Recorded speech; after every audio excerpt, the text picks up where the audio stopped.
This is Tawaki. We bought her in Panama in June of 2023, spent 2 months getting her blue water ready, and now we are journeying through the Pacific. Come with us as we cross the Pacific Ocean.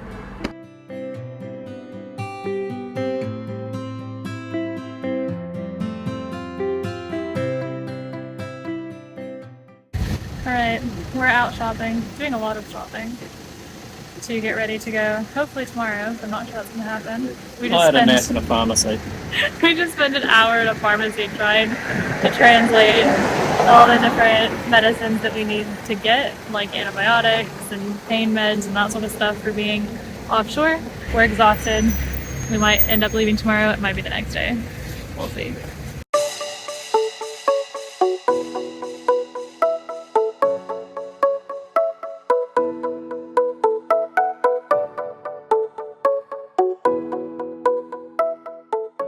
Today's the day, the big one we've all been waiting for. We're heading to customs to clear out. Should be straightforward, but you never know in a place like this. And then we're gonna do a last bit of food shopping, grab some fuel, and hopefully depart this evening or late this afternoon, so we can get out past all these anchor ships before full dark. There's about 100 of them out there. And next stop, Marquesas. We just did customs. We spent quite a bit of time there because we bought the boat and changed the name to the new owner. We were the new owners and they needed the old owner's paperwork and our paperwork, and they wanted his passport, which we obviously don't have, and then we ended up paying him literally every last cent we had. Ready to get out of here hopefully in about 5 hours. Alright guys, finally the day! We're leaving. Here we go! See you out there! Happy sailing!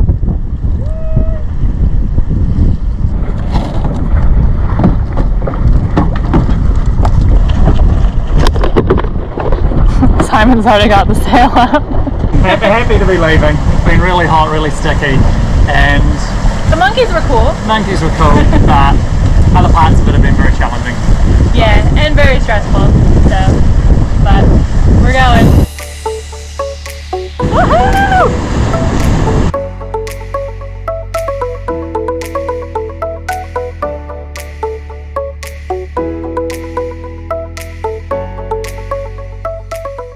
We're gonna have to head pretty far south in order to get into the wind and hopefully the current as well. That seems to be pushing towards the Marquesas, so that'll be good. Hopefully we'll be there in 3 to 4 weeks.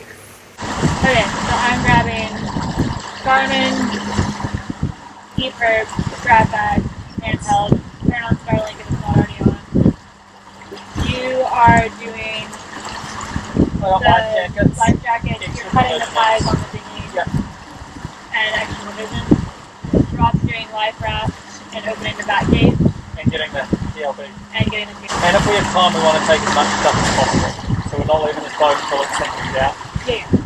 At night, do not leave the cockpit without someone else on deck for any reason. If these life jackets need to be worn, you should have an AIS beacon on. We've all got one here. First night cooking. It's been quite a while since I've cooked underway on a monohull, so could be an interesting experience.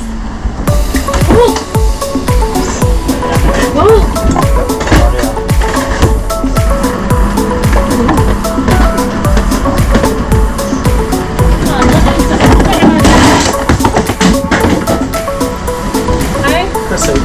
What? There's a mushroom in my hair?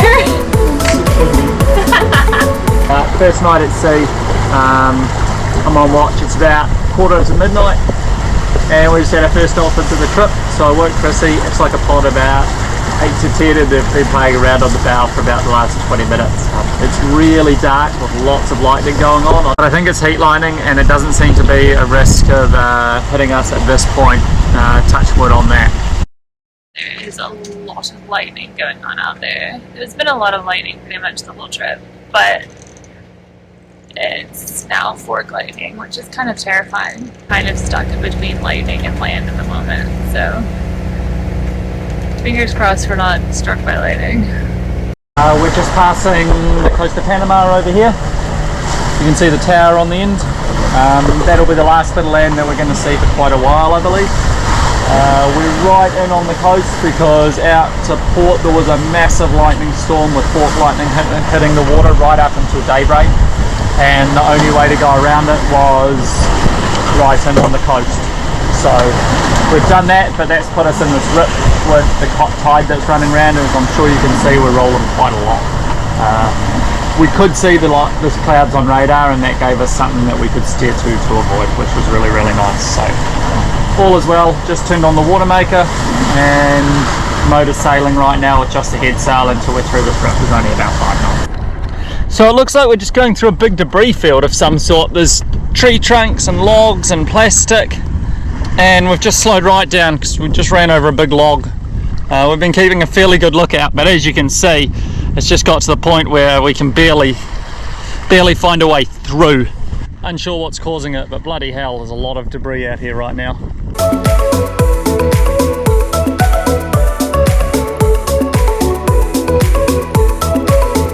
I'm literally on the front of the boat saying like hard to starboard, hard to port every 5 seconds to try to avoid things. Absolutely nuts.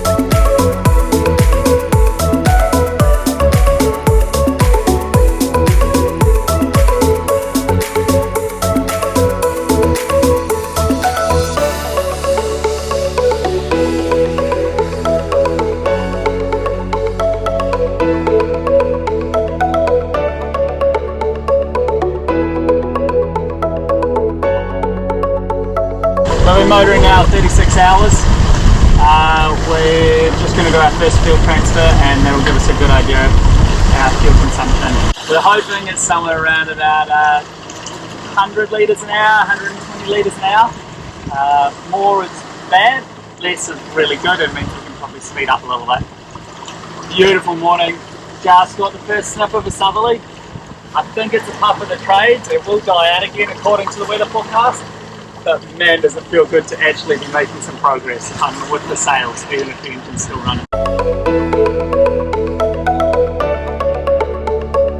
Good news, we've been motoring for 36 hours at about 6.5 knots, and we've done 100 litres.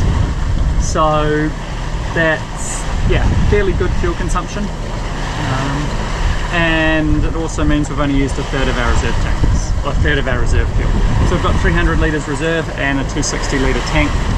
So we've got 560 litres-ish of fuel on board.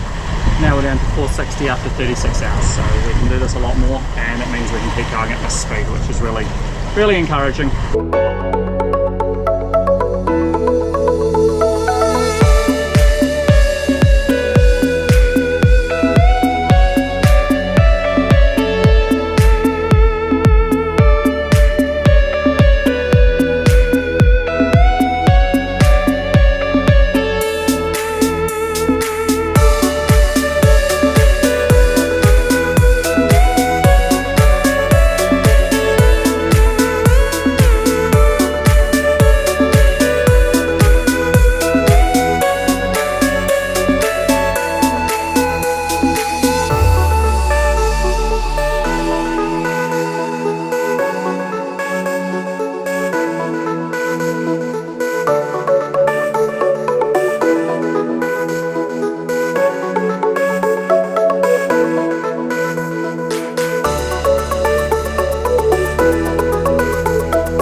This morning I feel like I've been through a washing machine. It's just like so much slamming, so much lean. And honestly our bed kind of looks like we have. The sheets literally won't stay on the bed. The bed itself won't stay on the bed. We're having fun. Day 5.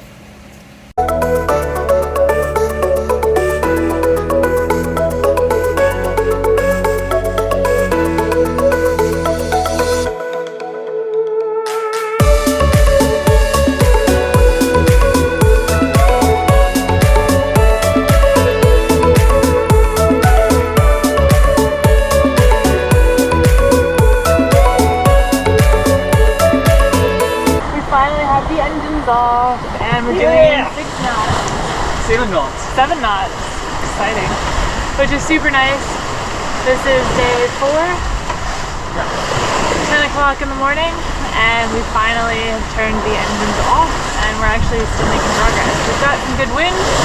Hopefully, it means we're out of the doldrums and into the trades, and we'll be sailing the whole time. The next part of the trip is we've just brought the bow down to aim for the northernmost point of the Galapagos exclusion zone that we're not allowed to enter. We've committed to the northerly option because the trades look to be quite a long way north at this point. If we can squeeze around to the north, we'll get into the current and we should have a quick run. Unsure if it's the right decision, but right now we're sailing, and otherwise we'd still be motoring, so it sure as hell feels good. Yeah.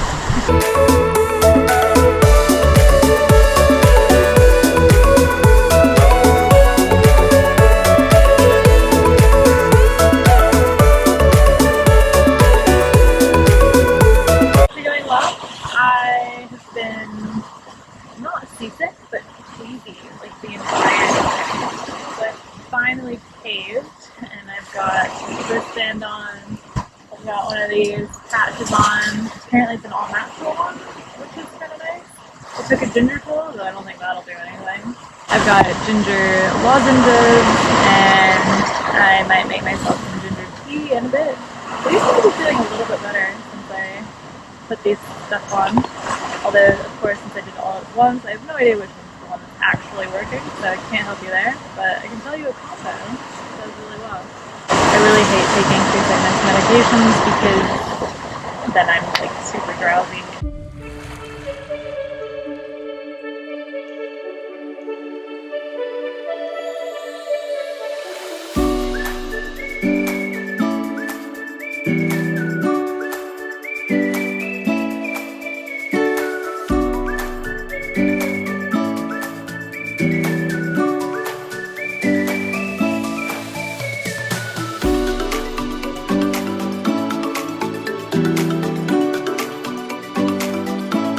Sailing along in about 10 knots of breeze. We're doing 7.5 knots. We seem to be into the South Equatorial current now. The weather's improved, it's nice and flat on Tawaki, and it's a really calm morning. We're going to clean up all the footage from Christina's zoo for the last 2 days and make this boat spick and span ready for the next 3,000 miles. Just under that to go.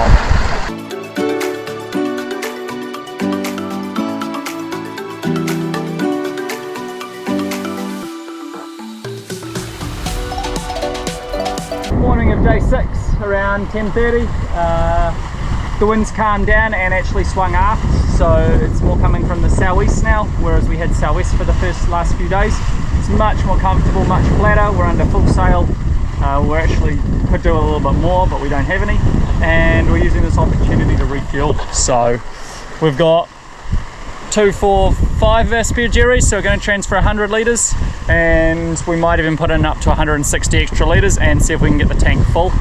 We'll keep a little bit in reserve in jerry cans, but so far we've used a lot less fuel than possible. So how we transfer fuel on Tawaki is Christina has an electric fuel pump that's on a simple 12-volt socket that plugs into our 12-volt socket under the cockpit table, and that sucks it from one can to the other. And it's not the fastest in the world, but it's really clean and results in no spillages, which is an important thing.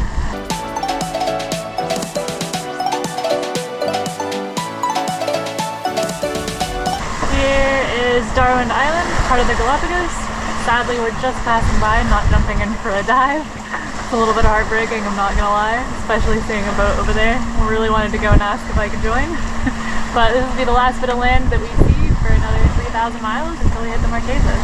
And if it's slogging away at 3 knots. How are we doing 9 knots? Doesn't feel like 9 knots. This is the cruisiest, easiest 9 knots I've ever gone. Feels like we're going about 6 knots. So if this continues for another week or so, fingers crossed, it's flat, it's easy, it's fast, we may some serious bloody ground. So how do we cook when we're underway? Well, the stove is gimbaled, so as you can see it's rocking about, and in order to prevent all of your food from flying about, we have these fancy little handles that hold your pots and pans together. We have a sticky mat kind of like what you put under your carpets in your house so that they don't go sliding around the house. And we've got that, which works pretty well, until you have something like a zucchini that just rolls about anyways because it rolls. So the good news is we're meant to get to French Polynesia early. The bad news is that our visas say that we're not allowed to get there until the 17th. And we're maybe gonna get there 2 days early, so.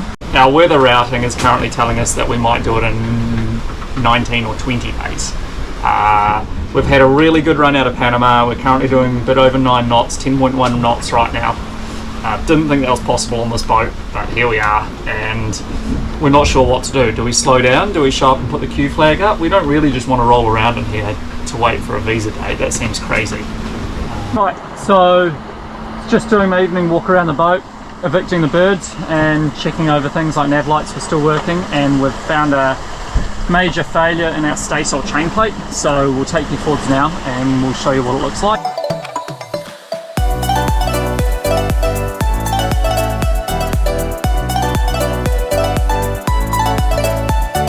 Okay, so this chain plate here is broken, you can see it hinging around. So I've disassembled the furling unit and loosened stay. We've removed a through bolt from here and we're going to lash it down onto this, and then we're going to pull the piece out and see if there's another one. Unsure how that'll go, but we'll take you through this and hopefully it works out. Probably a good thing we caught it. If this had gone, it might have also taken out our big sail. No.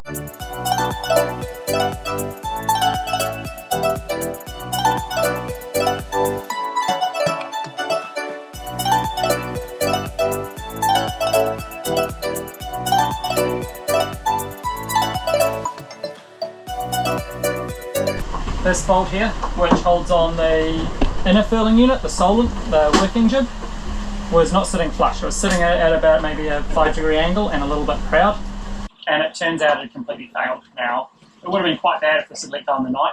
We probably wouldn't have lost the rig, but it would have been absolute chaos. Christina and I have just spent 2 hours in the anchor locker and on the bow, and we had a second one of these that was used for the storm jib. So we removed that, and then we had to disassemble the furling gear to access the turnbuckle, and we detensioned the forestay. Once we detensioned the forestay, we were able to remove it from the U-bolt and remove the old U-bolt. We then had to fit the new U-bolt and attach and the backing plate. There's a big stainless backing plate under there, and get that reattached and rebolted down, and then spend about half an hour swearing at each other, wrestling the forestay, trying to get the pin through the U-bolt.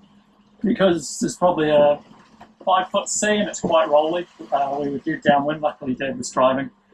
But yeah, it was a lot of swearing and cursing, but once that got through, it was pretty straightforward. I've spent another 25 minutes retensioning everything up and putting the furling gear back together. This is the piece that failed. This is the new one that we've fitted. You can see the holes where it came out of. The only thing is it's canted about maybe 15 degrees to port. Not sure it's going to matter, but we'll keep an eye on it. There's nothing else we can do right now. If it breaks, and it'll last longer than the other one.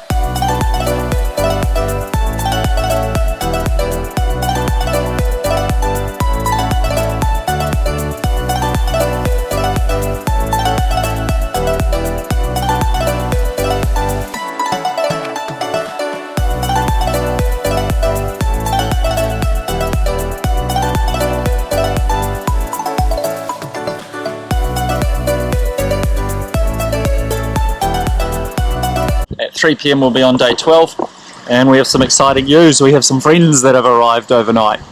There's another yacht just over here about 1.2 miles away. We're slowly catching them.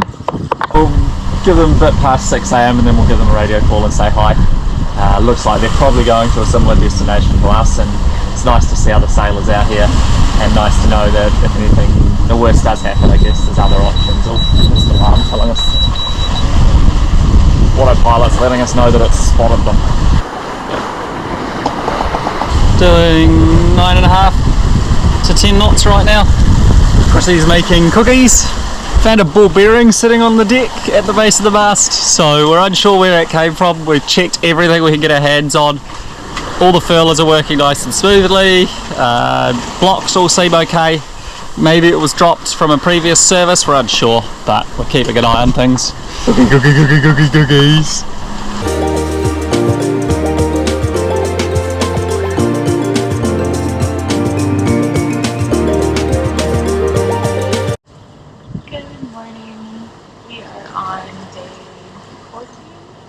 middle of day 14, I think. And we are about to cross the equator. We're actually aiming a little bit high at the moment, and orders goes a little bit for sleep. And then we'll all wake up and cross together and have our big Neptune party. Traditionally, when you cross the equator, Neptune arrives, and basically there's a lot of like hazing that goes on. So we're gonna have a less chaotic version, I think. 0 degrees, 0 minutes, decimal 075 north, about to cross the equator. Just done, what, 2,700 and something miles to get here, so it's been a long haul. And we're ready to head south towards the Marquesas. We're about to make our You're turn. in charge of King Neptunes. One for Simon, one for King Neptune. What does that mean? What, about 50 metres that way? Should be a big red dotted line. Oh, South! 005! South! Cheers! Dad, you missed it. All hail King Neptune! Yeah. More good wind, more good seas, more good current like we've just had. Buddy, have a drink. Thank you for that. Yep. You know a little bit of this one as well. There we go. Oh no! That's bloody cold! It was so much colder than I I thought it was going to be warm. I want to go back to the northern hemisphere. We catch a fish and the lure's on that side and we're on this side. Which side do we catch the fish on? I don't know. Southern hemisphere. Woo! Yeah.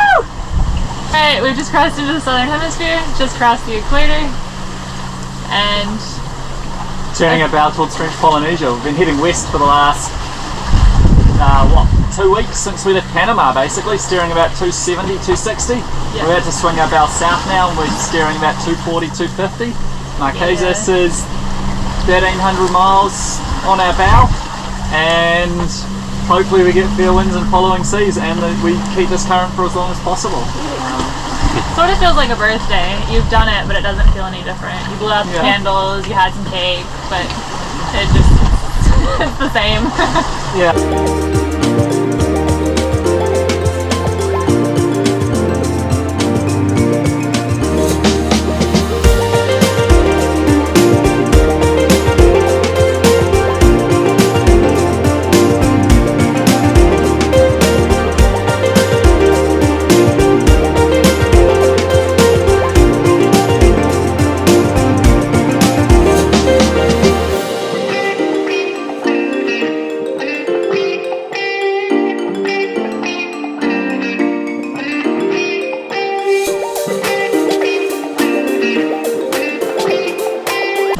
We're about 330 miles from Hiva, our first point of call in the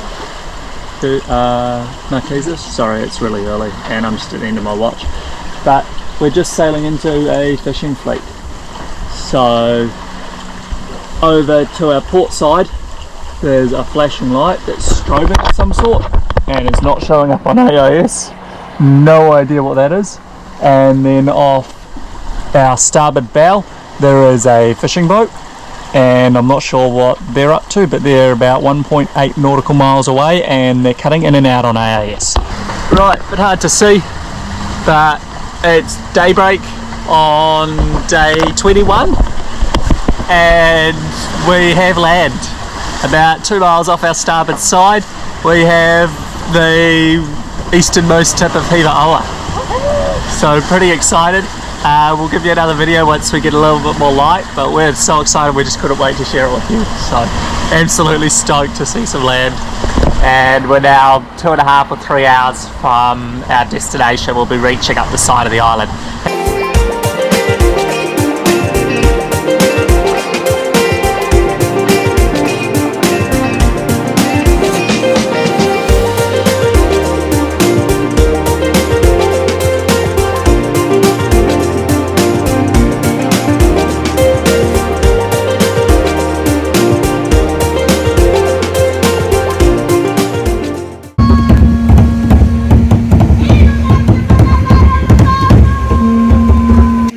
landed. We made it to French Polynesia. We are now walking into town to find the gendarmerie, to find customs, and then we'll be in the country. We'll still have to go to the embassy.